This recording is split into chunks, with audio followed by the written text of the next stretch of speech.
Good morning, friends and neighbors. Scooter coming to you live from the Granville Guitars World Headquarters here in lovely St. Petersburg, Florida. Today is Friday, the 8th of February, 2019. What you see before you is not an illusion. This is a 1959 Fender Deluxe Reverb 5E3. It's either been extremely well kept over the years or has been subject to one of the best restorations I've ever seen. It doesn't bear a whole lot of the pain of its age, which is 60 years this year. Anyway, you can see the handle is more than likely original. It's missing a little bit. Neither myself or the owner are willing to test it, so it doesn't get used. It gets grabbed around the sides.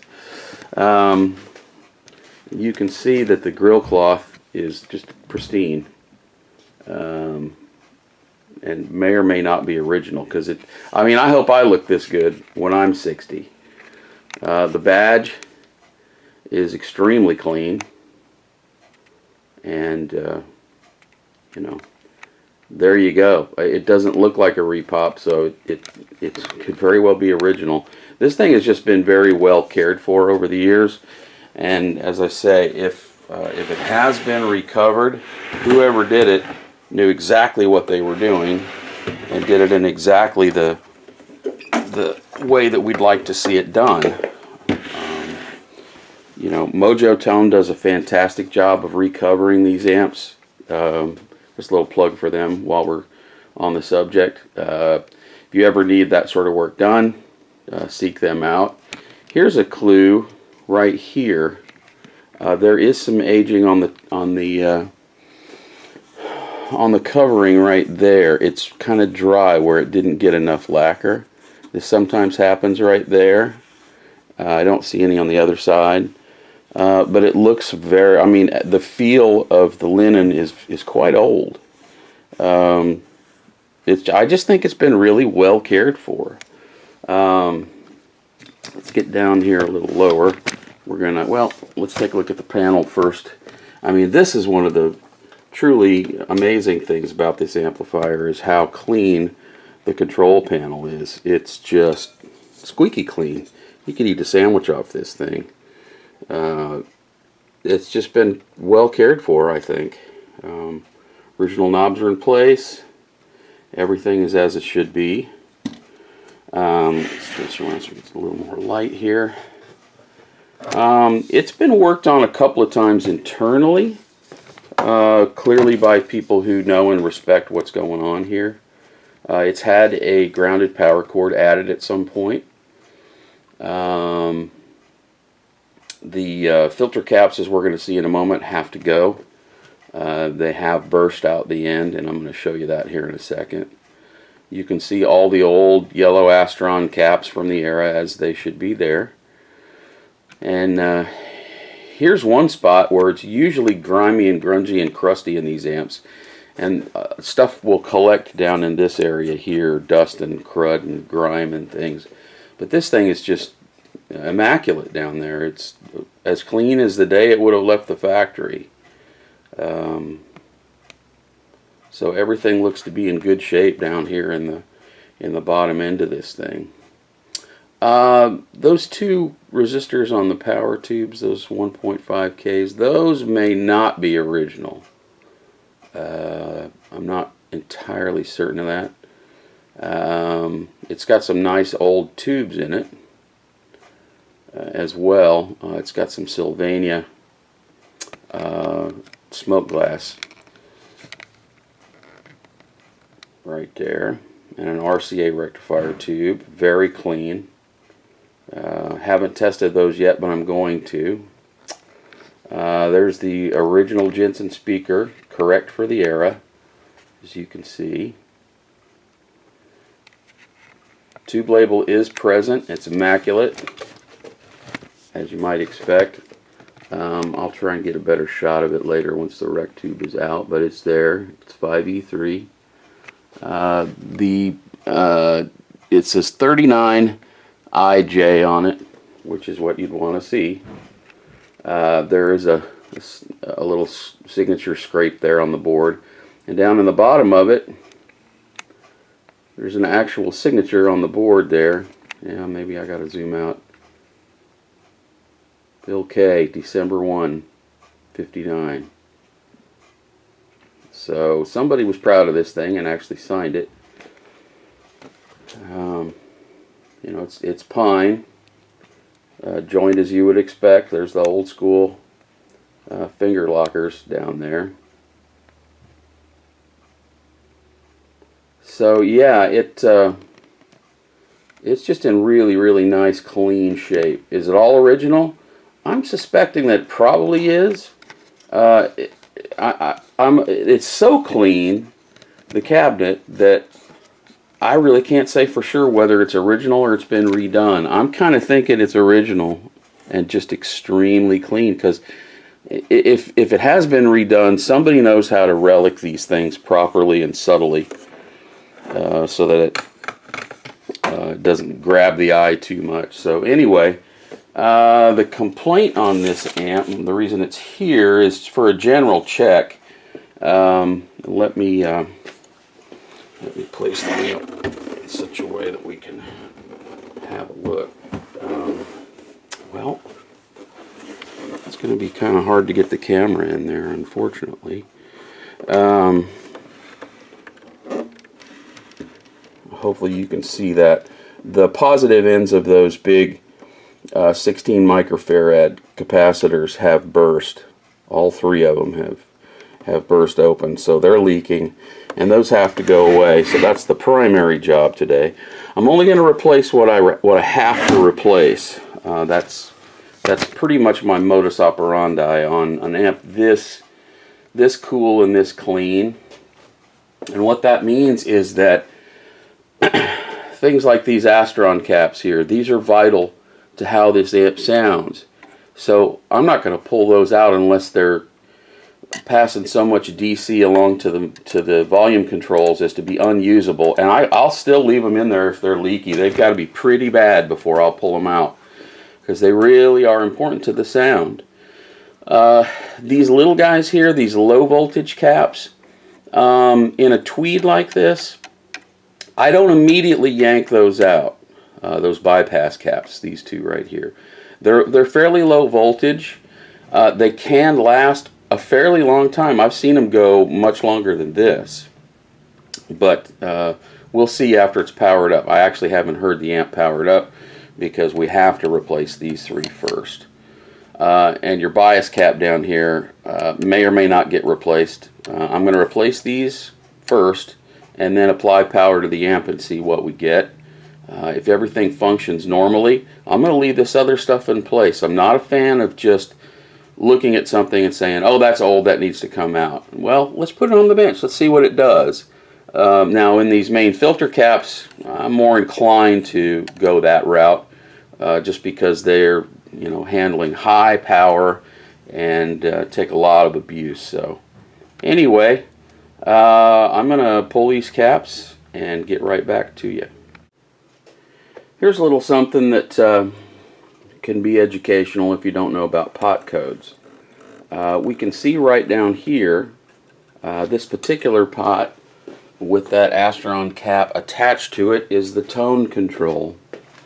And as we can see right here, 1 meg, which is the value of the pot. It's an audio taper. And down here we see 137. That's the code for CTS, which is the manufacturer of this particular potentiometer. Now it's a 6-digit code, 137937. So what that tells us is that this pot was either from the 40s or the 50s. That will narrow it down. Okay, so we know that the amp is a 59, so it's a CTS pot. The 9 tells us it's a 59. It's not likely to be a 49. They wouldn't have made this amp with 10-year-old pots. And if this was a 7-digit code that said 93, we could say that these were 93, but it's a 6-digit code. So, CTS pot, 1959, the last 2 digits are the week of that year, 37th week. So this pot was made by CTS in 1959, the 37th week of that year. All right, and as you can see, the other pots along here, the 2 volume pots, 137, 937, same production run. And again, same code, same production, 1 meg. They're all 3 1 megs in this amp. Just a nice, interesting little sidebar. Those are definitely original solder, wire, etc. Alright, here we can see I've clipped the leads to the positive ends of the 3 large electrolytic capacitors, and you can see this one has a burst starting right there. This one actually had a spider's egg stash attached to the top of it. So a spider made himself at home, or herself actually, at home in there at some point. It's got a really big burst on it right there. This cap is not functional at this point. And this one right here has a little burst starting. That's what happens when the electrolytic dries out and it looks for a way out. It happens that way. Now typically on these amplifiers, I like to remove the cap, and I like to redo the soldering right down at the board. But in the case of this amp, it's so clean and so pristine, and if these resistors are still doing their job the way I think they probably are, I want to leave those untouched, unfettered, and unhit by a soldering iron in any way. And these right in here, I think that's a 470, and looks like that's a 2.2, I think. I'll have to look at the schematic. At any rate, we want to leave those bridging resistors in place if they're still good. And by making little turrets here on the old clippings and just soldering the new caps to there, we preserve all of this original work here, which is excellent. It's wonderfully done. It's still solid. Everything's testing out normally with a voltometer. So I want to leave it alone if I can. That's the point of this. I don't always do this. Usually on silvers and blacks, I generally remove the caps completely and put new solder in and new resistors, etc. But with a piece like this that's 60 years old and this clean, I want to try and preserve as much of it as possible. As a side note, I truly feel like, as much as we love our guitars and amps, friends, we are not really owners. We are custodians for the next owners. And those people are custodians for the people after them. Eventually, we won't be here anymore, but the amps and guitars will still be here. And I think they should be left as close to their original state as is practical. I don't call changes like what I'm making on this amp today destroying value or you know, destroying the amplifier in any way. I classify it as keep it running. You wouldn't buy a 69 Camaro with original tires and belts because they'd have been rotted away by now. You'd want new rubber on it so you could take that bad boy out and drive it, right? So that's what we're doing here. Alright, here we are once again. Caps are out. That board is just, I mean, look at the thing. There's a little bit of spotting on it from electrolytic leakage here and there. Nothing real tragic. It's pristine for 60 years old. Usually when you see these amps, they've been ridden through the mud for a number of years. You know, they're workhorses. They sound their best when they're running hard and hot. And you know, this is one of the areas of the circuit that gets really hammered. So generally you see, you know, in a 60-year-old amp, you'd see these gone by now, more than likely, just due to age. You know, in this industry, we typically accept that 15, 20 years are your outside life expectancy on an electrolytic cap. There's some debate as to whether that's accurate or not, but that's the number I usually go with. So you want to replace them before they go. Something like the timing belt on your car, you want to replace the timing belt before it actually snaps on the highway going 50 miles an hour and takes rods and rings and pistons with it. It's not quite that tragic, but it's definitely something you want to replace before they go bad, because they can damage the insides of the amp a bit. But again, just wanted to give you another really nice tight look at this board and how clean it is. It's unbelievable. This thing looks like it just came in the mail from Mojo or another supplier. I mean, that's what a brand new vulcanized fiber board looks like right out of the package. Just tremendous. It's still nice and hard, and you know, I've tested it. It's not conducting anywhere. I mean, it doesn't have any stray capacitances anywhere, which is wonderful. I'm sure this amp's going to sound great once it's powered up. Alright, the bridging resistors for those filter caps. The schematic calls for 22K in that in the second position, and the schematic actually calls for 5K. That one was 24K. The 22 is measuring 24. That's within spec. And the schematic calls for 5K, which doesn't exist, or at least I don't recall seeing one recently. 4.7K, and this one's measuring almost exactly that. 4.696. So we're going to leave those guys in place. See how they behave under load. May replace them after I hear the amp and test some things, but likely those will stay in place. And the ones we're talking about are located right there. Those two. A couple other sidebars here. Original transformers, triad of the correct age. I'm going to have to research. I don't remember who made these output transformers for them at that point. But this is original. I've seen this exact model in these amps before. And as you can see, immaculate. I mean, so immaculate you might think they're brand new, but they're not. They're 60 plus years old and still doing their jobs. Over here, a little better shot of your tube label. You can see it's in the correct position over on the left side, up high.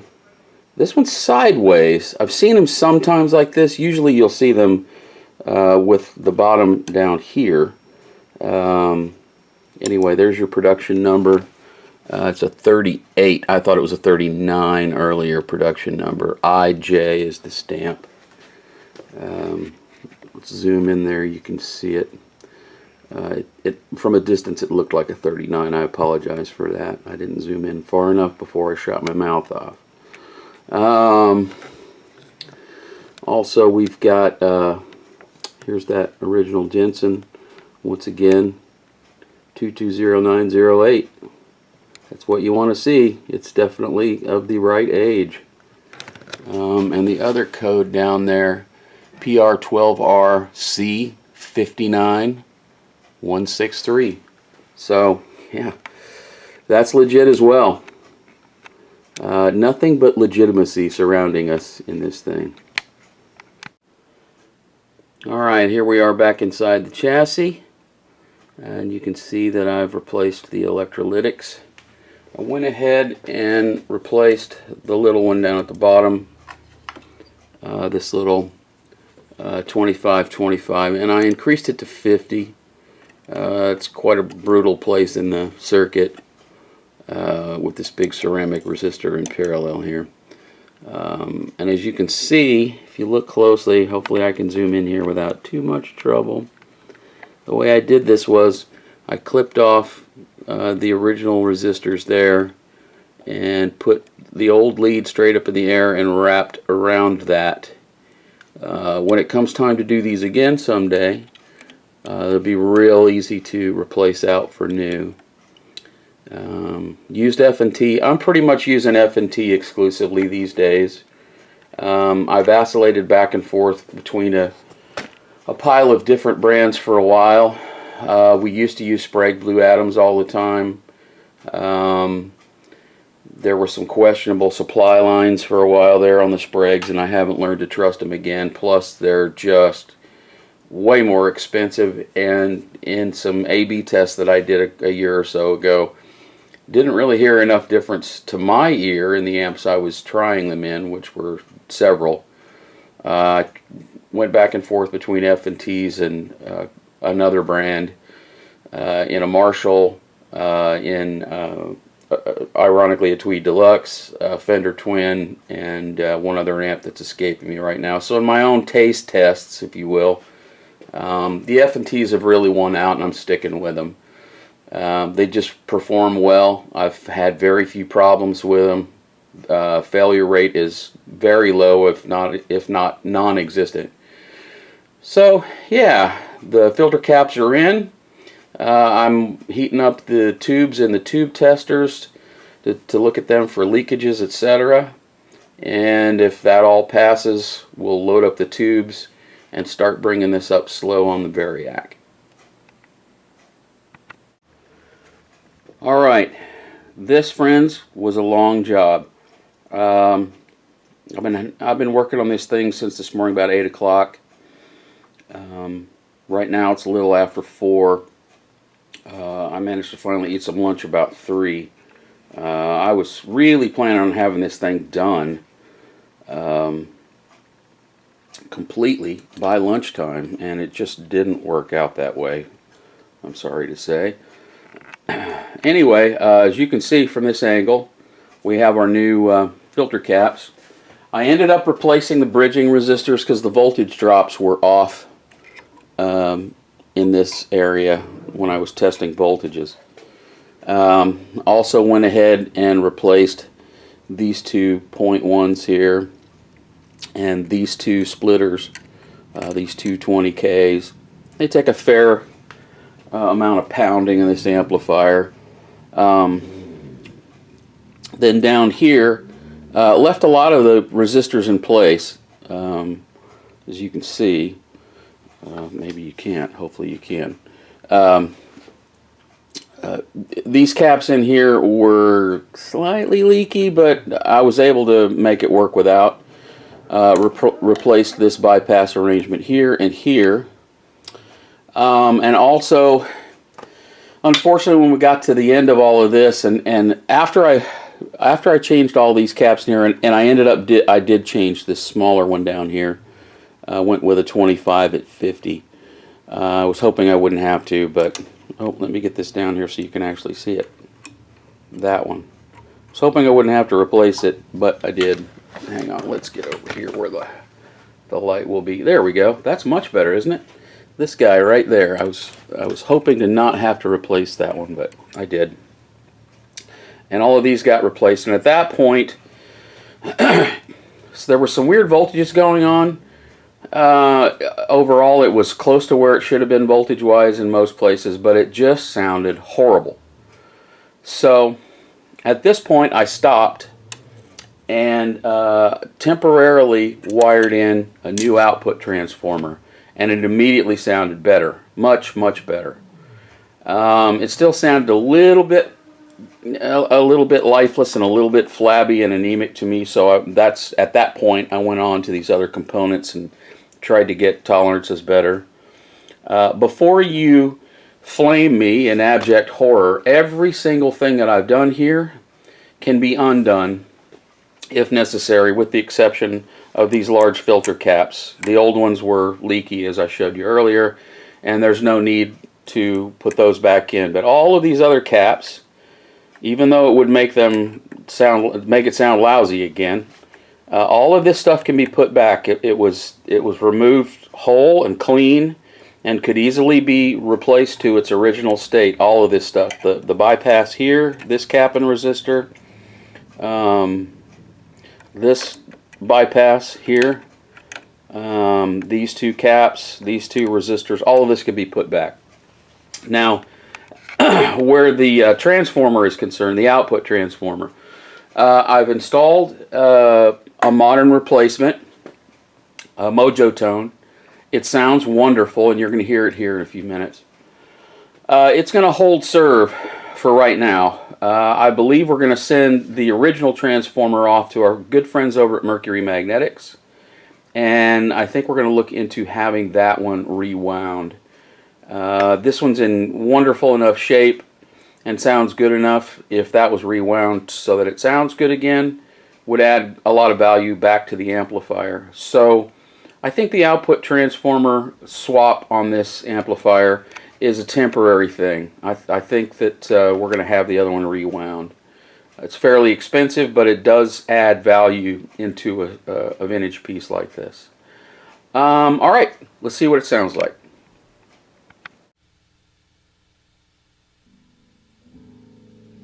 Alright, here we go at the end of another long day. And here's a little sound test of this Fender Tweed Deluxe 5E3 1959. Plugged into the instrument 2 input. Kind of liked the sound of it better. And the volume and tone are both at 9 on the dial.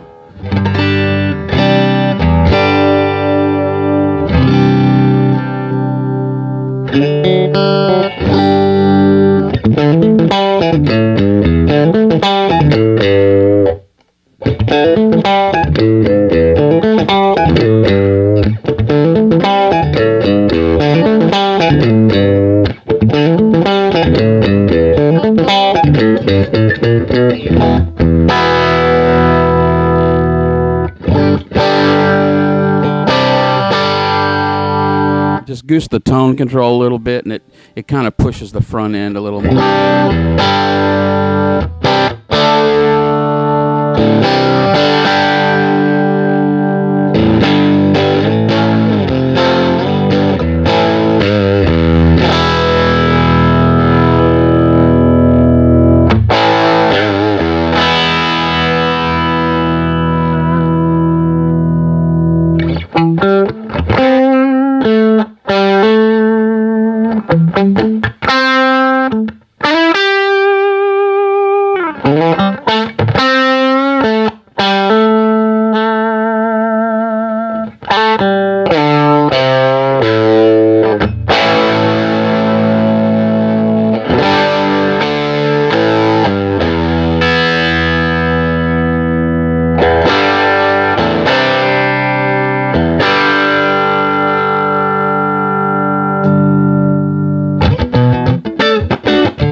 Okay, let's try the instrument 1 input.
maybe it is instrument one that I like.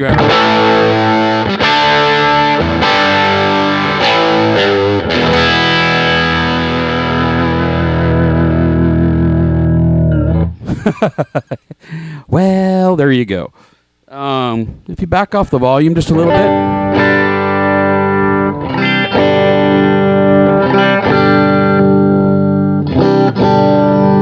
You can get a really nice clean sound.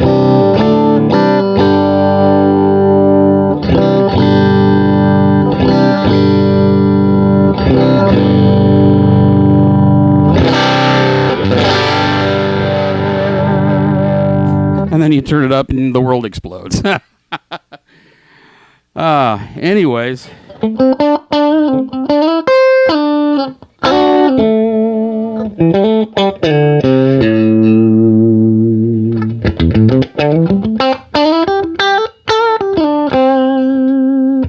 There she blows. 59 Fender Tweed Deluxe in all her glory. Like I said earlier, I think the plan is to send the output transformer out to get rewound out to our friends at Mercury Magnetics. So we'll have the original transformer back. Maybe I'll do a report at that point. But there's lots to recommend this amp the way it sits. I may leave it like this for now. Who knows? It's not up to me. Anyway, thanks for tuning in. If you've enjoyed this little presentation, subscribe to the channel and like what we do, and stay tuned because there's more. Seek us out on the web at www.granvilleguitars.com. We're also on Facebook and Instagram, and also look for the blog, A View from the Granville Bench, over on WordPress. That's all I know for today. Have a dandy weekend, y'all.